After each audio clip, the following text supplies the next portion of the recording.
इधर Motilal Nehru block Congress committee के तत्वावधान में भी कांचघर चौक पर प्रधानमंत्री नरेंद्र मोदी का पुतला फूंका गया। विधायक लखन घनघोरिया के नेतृत्व में हुए इस आंदोलन में कांग्रेस के कार्यकर्ता बड़ी संख्या में उपस्थित रहे। विधायक लखन घनघोरिया ने आरोप लगाया कि केंद्र सरकार लोगों की आवाज़ को दबाने के लिए लोकतंत्र का गला घोंटने के लिए आमादा हो गई है। ऐसे में अब सड़कों पर उतरकर विरोध करना जरूरी हो गया है। आज मोतीलाल नेहरू ब्लॉक कांग्रेस कमेटी के तत्वाधान में जो पूरे जिले स्तर का तानाशाही के खिलाफ, हिटलरशाही के खिलाफ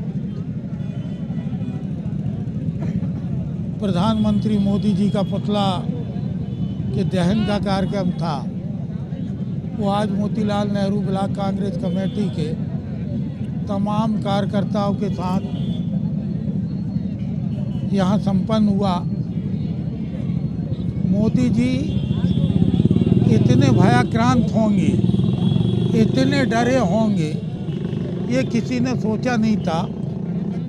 स्पष्ट रूप से अब तो उनके चेहरे पे भाव दिखने लगे हैं दहशत के। एक खौफ उनको उस दिन से चालू हो गया था जब राहुल गांधी जी ने कड़कड़ाती ठंड में और न केवल बारिश बल्कि गिरते हुए बर्फ में जनमानस का जो सैलाब उनके साथ टूटा, पदयात्रा में भारत जोड़ो यात्रा के परिणाम से मोदी जी खौफजदा हो गए और मोदी जी को लगने लगा कि उनकी ज़मीन ख़त्म हो रही है। एक तानाशाह के रूप में मोदी जी ने एक विचित्र फैसला कराया अपने प्रभाव से।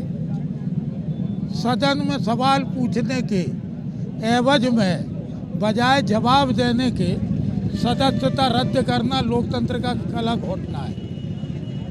कोई भी व्यक्ति सदन में यदि सवाल नहीं पूछेगा तो क्या करेगा? आम जनता किस बात के लिए चुन के भेजती है सांसद?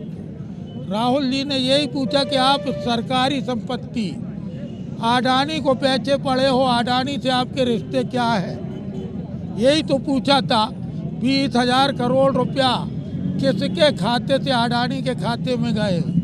इसके जवाब देने के बजाय राहुल जी की सदस्यता को ख़त्म कर दिया। सदस्यता चली भी जाए तो कोई फ़र्क नहीं पड़ता, लेकिन सच्चाई की लड़ाई से राहुल जी पीछे नहीं हटेंगे। ये वो परिवार है, इनकी रगों में वो खून है जो आज़ादी की लड़ाई में जिनका अपना एक गौरवशाली कुर्बानियों का इतिहास है। आज कांचघर चौक पे मोतीलाल नेहरू ब्लॉक की तरफ से भारतीय जनता पार्टी और केंद्र सरकार माननीय नरेंद्र मोदी जी का पुतला दहन किया गया। चूँकि भारतीय जनता पार्टी के केंद्र की सरकार जिस तरह से हठधर्मता अपनाई हुई है और माननीय हमारे नेता राहुल गांधी को टारगेट बना के जिस तरह आज तक देश के इतिहास में किसी भी राजनेता को मानहानि में ऐसी सज़ा कभी नहीं हुई और उनके खुद के सदस्यों को जिस अभी बीजेपी के सदस्य को 2 साल की सज़ा हुई थी विधायक को, उसकी अगर नियम राहुल गांधी के लिए हो तो भाजपा के विधायक के लिए नियम क्यों नहीं? नियम सबके लिए और संविधान सबके लिए। भारतीय जनता पार्टी के लोग जो कांग्रेस के थे और बीजेपी में चले गए तो वो साहूकार हो गए, जो कांग्रेस में है वो चोर है। ऐसा कैसे हो सकता है? बीजेपी की सरकार जिस तरह से तानाशाह रवैया अपनाई है, कांग्रेस का एक एक कार्यकर्ता उनका धिक्कार दिवस रूप में मनाएगा और आंदोलन और तेज होंगे।